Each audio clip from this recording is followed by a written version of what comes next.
Divide 702 by 6 in long division method. 6 times 1 is 6. On subtracting we get 1. So now we put down this 0 and it is 10. So 6 times 1 is 6. On subtracting we get 4. So this 4 is less than 6. So we put down this 2 and it is 42.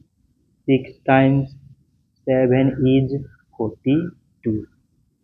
On subtracting we get 0.